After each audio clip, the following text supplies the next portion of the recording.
Hello বন্ধুরা, আশা করি তোমরা সবাই খুব ভালো আছো। আর আমি একদম ফাটাফাটি আছি। আর দেখতেই পাচ্ছ চলে এসেছি একটা নতুন ক্যাফেতে। আর এটা হলো দ্য মোজো ক্যাফে, যেটা হয়েছে আমাদের বারাসাতে। এখনও পর্যন্ত হয়তো অনেকেই এখানে চলে গিয়েছিল, বাট আমি গেছিলাম আমার ফ্রেন্ডসদের সঙ্গে ফার্স্ট টাইম। আর যারা এখনও যাওনি তাদের জন্য বলে রাখি, এটা হচ্ছে ডাকবাংলোয় যে জয়া মাল্টিপ্লেক্স রয়েছে তারই গ্রাউন্ড ফ্লোরে খুলে গেছে দ্য মোজো ক্যাফে। দারুণ অপূর্ব সুন্দর একটা ক্যাফে। বারাসাতের বুকে এতটা সুন্দর ক্যাফে আমার কিন্তু এখনও পর্যন্ত চোখে পড়েনি। তো যারা যাওনি তারা কিন্তু চটপট একবার ঘুরে আসতে পারো। তো আমি আর আমার দুই বান্ধবী রবিবার দিন চলে গিয়েছিলাম এই মোজো ক্যাফেতে। ওদের ভিতরটা তো ঢোকা মাত্রই আমি জাস্ট সারপ্রাইজ হয়ে গেছিলাম, দারুণ সাজানো। আর স্পেশাল ওদের লাইটগুলো এত সুন্দর ওরা সাজিয়েছে যে সব কিছু যেন ঝাঁ চকচকে লাগছে। আর ঢোকা মাত্রই আমরা মেনু কার্ড নিয়ে বসে পড়েছি। এই দিন কিন্তু এখানে বেশ সুন্দর সুন্দর কম্বো অফারও চলছিল। যদিও আমরা ইভিনিংয়ে যেহেতু গেছিলাম কোনো কম্বো অফারের দিকে যাইনি, আমরা সব আলাকাটেই নিয়েছিলাম। যাই হোক, কিন্তু ভিতরটা কিন্তু ফটো তোলার জন্য দারুণ। যারা ফটো তুলতে ভালোবাসো, যারা সেলফি তুলতে ভালোবাসো, তাদের জন্য বলবো মোজো হচ্ছে একদম অ্যাপ্রোপ্রিয়েট একটা প্লেস। বন্ধুদের সঙ্গে হোক কিংবা পার্টনারের সঙ্গে হোক, এই জায়গাটা কিন্তু সময় কাটানোর জন্য দুর্দান্ত এক কথায়। আর আমরা তো ঢোকা মাত্রেই শুরু করে দিয়েছিলাম ফটো তোলা, কারণ তোমাদের তো আগেই বললাম এখানকার লাইট এবং এত সুন্দরভাবে সাজানো যে প্রত্যেকটা ফটো এমনিভাবে তুললেই সুন্দর লাগছিল, তাই একের পর এক ক্লিক হয়ে যাচ্ছিল। আর আমাদের ফার্স্ট অর্ডার চলে এসেছে। আমরা এখানে মেনলি একটু ড্রিঙ্কসের দিকেই গিয়েছিলাম, যেহেতু বাইরে ছিল বিভৎস গরম আর রবিবার দিন মোটামুটি 42 ডিগ্রি গরম ছিল। তো আমরা ঢুকে এখানে প্রথমে ওরিও শেক একটা ব্রাউনি শেক আর একটা হেজেলনাট শেক অর্ডার করে নিয়েছিলাম। তো শেকগুলো মোটামুটি সবকটাই আমার সেমই লেগেছে, তবে বেস্ট ছিল হচ্ছে আমার লেগেছিল ওরিও শেকটা। বাকিগুলো বেস্ট ছিল। সত্যি কথা বলতে শেকগুলো খেয়ে যেন প্রাণটা জুড়িয়ে গিয়েছিল। তারপর আমরা আবার একটুখানি এই ড্রিঙ্কসগুলো নিয়ে একটু ফটো তুলছিলাম, কারণ ওরা একটুখানি দিতে ডিলে করেছিল। মানে একসঙ্গে আমরা অর্ডার করেছিলাম, বাট এসছিল একটার পর একটা।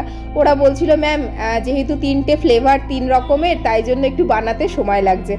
তো ঠিক আছে, কোনো ব্যাপার না। তো আমরা ড্রিঙ্কস খেয়ে একটু রিল্যাক্স করছিলাম। তারপরে হঠাৎই দেখি এক ভাইয়ের আগমন হয়েছে, মানে ওখানে ইভিনিংয়ে শো অ্যারেঞ্জ করা হয়েছে। এটা আমি আগেও একটা দুটো ভিডিওতে দেখেছিলাম যে এখানে ইভিনিংয়ে মানে গানের ব্যবস্থা থাকে, একটা শো অ্যারেঞ্জ করা হয়। তো সেইটাই এখানে শুরু হচ্ছিল, মানে অ্যারেঞ্জ করা হচ্ছিল। মোটামুটি 6:30 নাগাদ দেখলাম সব কিছু সেট আপ নিয়ে এই ভাই এখানে এসে হাজির হলো।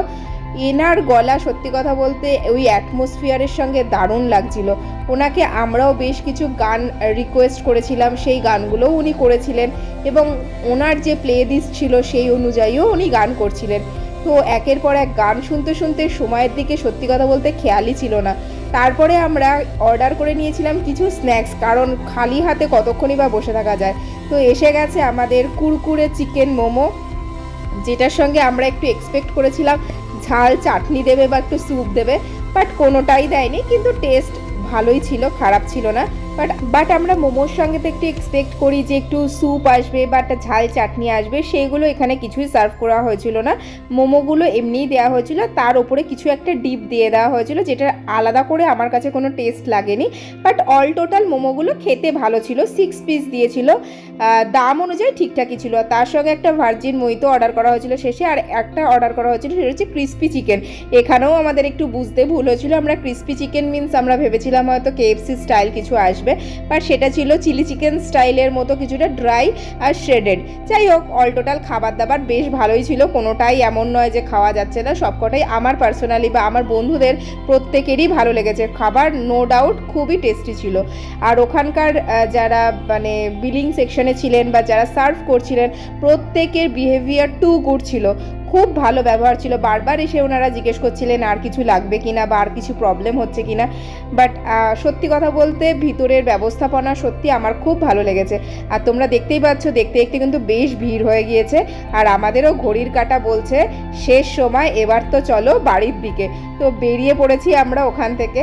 বেরিয়ে আবার একটুখানি মনে হলো ফটোশ্যুট করে নিই। তো এখানে আবার একটুখানি সুন্দর একটা সেলফি জোন করা রয়েছে বলে সেখানেও চলে গেলাম আমরা একটু ফটোশ্যুট করতে।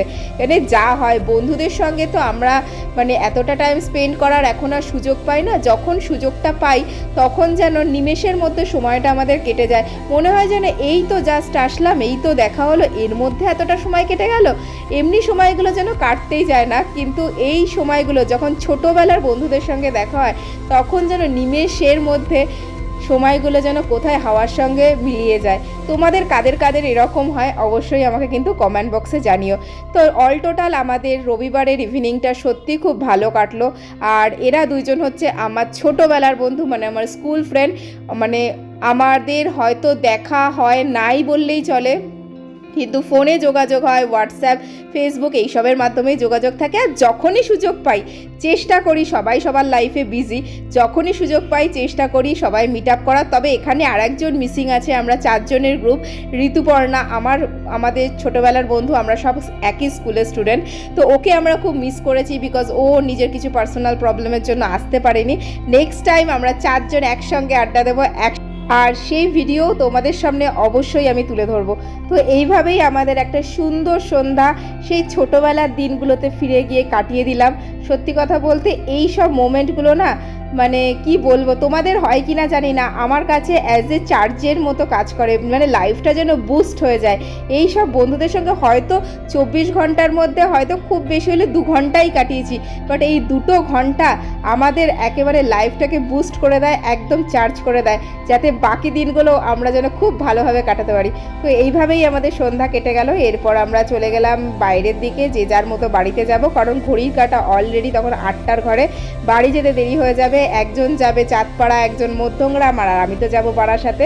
তো আমার গল্প এই পর্যন্তই। আশা করি তোমাদের প্রথম থেকে শেষ পর্যন্ত ভালো লাগলো। প্লিজ চ্যানেলটা একটু সাবস্ক্রাইব করে দিও, পাশে থেকো। আবারও দেখা হবে নতুন কোনো ভিডিওতে, নতুন কোনো জায়গায়। ততক্ষণের জন্য সবাই সুস্থ থেকো, ভালো থেকো এবং হাসতে থেকো এবং আমার পাশে থেকো। তোমরা পাশে না থাকলে কখনোই আমি এইভাবে এগিয়ে যেতে পারবো না। অবশ্যই তোমাদের আশীর্বাদ এবং ভালোবাসা আমার দরকার, যাতে আমি নিজের চ্যানেলটাকে আরও এগিয়ে নিয়ে যেতে পারি এবং তোমাদের সামনে আরও সুন্দর সুন্দর ভিডিও তুলে আনতে পারি। ভিডিও আমার শেষ, কিন্তু গল্প আমাদের ফোরাচ্ছে না। তো চলো, তোমাদের সঙ্গে দেখা হবে আবারও পরে। ততক্ষণের জন্য টাটা।